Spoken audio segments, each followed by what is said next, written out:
আসসালামু আলাইকুম রহমতুল্লাহি ওয়া বারাকাতুহু। শারমিন হোমিও হলের পক্ষ থেকে আমি ডাক্তার মোহাম্মদ ফারুক হোসেন।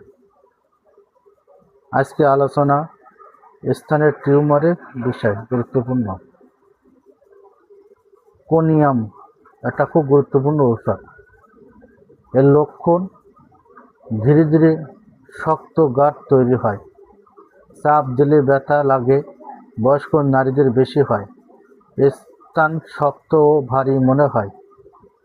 2 নম্বর ফাইটোলকা, তীব্র ব্যথা, বিশেষ করে দুধ খাওয়ার সময় ব্যথা কাঁধে বা পিঠে ছড়িয়ে পড়ে, স্থান ফুলে যায়, কষ্ট হয়।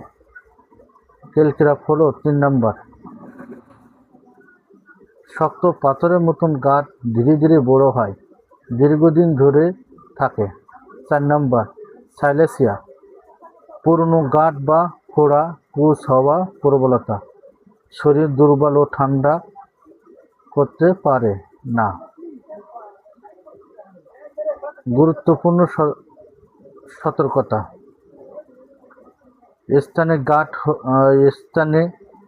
গাঁট হলে আগে নিশ্চিত হতে পারে এটি ব্যারাটা কাপ কিনা।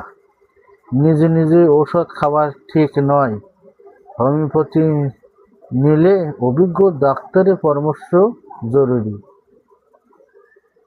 সহজভাবে মনে রাখবেন, লক্ষণ বুঝে চিকিৎসা, এটাই হোমিওপ্যাথি মূল কথা।